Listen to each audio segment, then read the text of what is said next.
Ladies and gentlemen, welcome back to the analysis of YOLENO TV. I hope you're well from wherever you watch this channel. I want us to start this session by going through a video from Reverend Teresa WAIRIMU Kinyanjui. She is a reverend and one of those pastors or reverends or bishops who supported William Ruto's presidency. But based on a video that you'll be shocked when you listen to. Based on that video, ladies and gentlemen, the Reverend seems to be regretting and feeling embarrassed about the decision that Ruto made. I want you to pay attention to this video. Come on, let's arm ourselves. Somebody must go home again. People must start to go home. Home is where we want you in your village. Don't stop anywhere. We are sending most of you home. We did not vote for you to go and make noise for us. We voted for you to become performers. Oh, come on, the Church of Jesus, make a shout. Now, that video, I know it is self-explanatory, but that video depicts a reverend who seems to be regretting. And honestly, ladies and gentlemen, I think Ruto has made a very terrible mistake politically. He might gain now because he has the powers, but politically he has made a mistake. Kenya Kwanza government came into power courtesy of the church. The church did a lot of mobilization on the ground to make William Ruto become popular. So the mere fact that Reverend WAIRIMU is making that very explosive statement regarding the decision which the Kenya Kwanza government has made, and going to an extent of saying that some of those leaders will just go home. And I know in particular, they are referring to even the leadership of Kenya Kwanza. They will go home. So I want us to go extensively into this video, ladies and gentlemen. And the other part of the video, I'll share it shortly. But before you do that, please kindly go below there and like this video. It's so important if you like this video. I'm so grateful for everyone who has been liking our videos. I don't take that for granted. Subscribe to our channel if you're not subscribed before, and to existing subscribers, thank you so much for your support.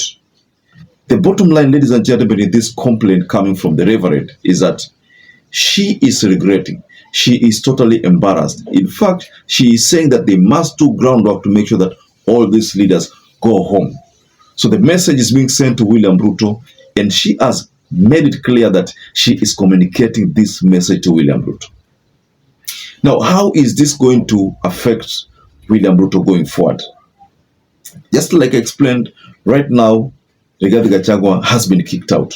Well, we can say he's on the door, now about to be totally kicked out. Now, talking about Rigathi being kicked out, Pastor Dorcas played a key role in convincing so many pastors, so many reverends to make sure that they popularize William Ruto's candidacy. And it worked.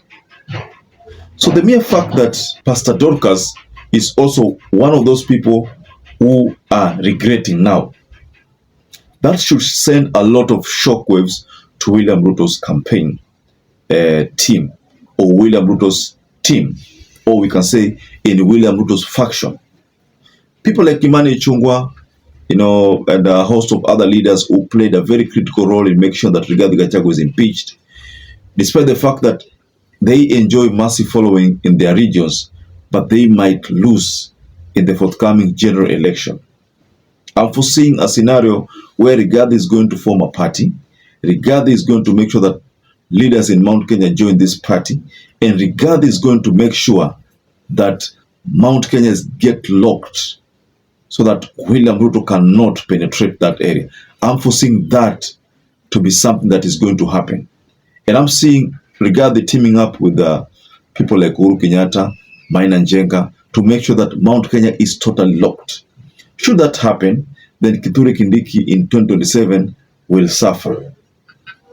Because he also has to make sure that he's bringing something on the table. It's not just him being a deputy president, but what is he bringing on the table? If what he's supposed to bring on the table itakuwa imezuiliwa na Rigathi Gachagua na the team, Kindiki atakuwa na kazi ngumu. Most likely in 2027 atakuwa na kazi ngumu sana kuwa nominated. Most likely the nomination will not go to him, might go to another region based on numbers, ladies and gentlemen. That is, if at all Rigathi will not triumph in this petition that he has channeled to the courts. So let's get back to Reverend WAIRIMU.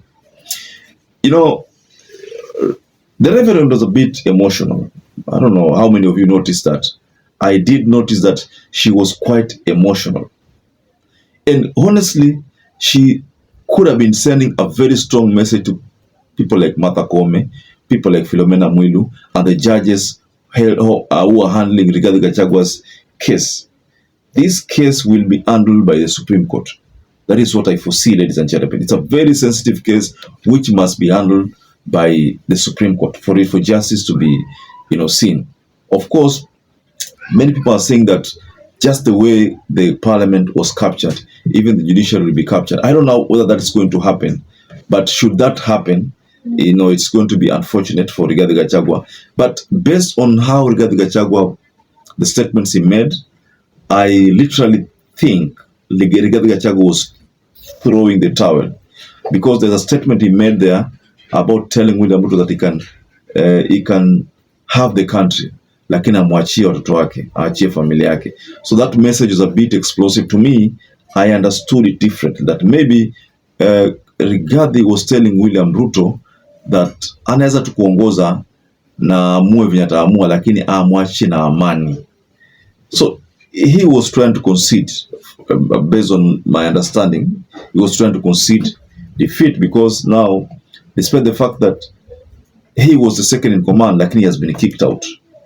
So the interpretation by the courts is what's going to determine whether Rigathi Gachagua will be safe. But again, something that is concerning is, even if the courts make a determination that Rigathi should be the deputy president going forward, because right now he is still the deputy president, alafu ananyimwa security, ama apewe security that is compromised.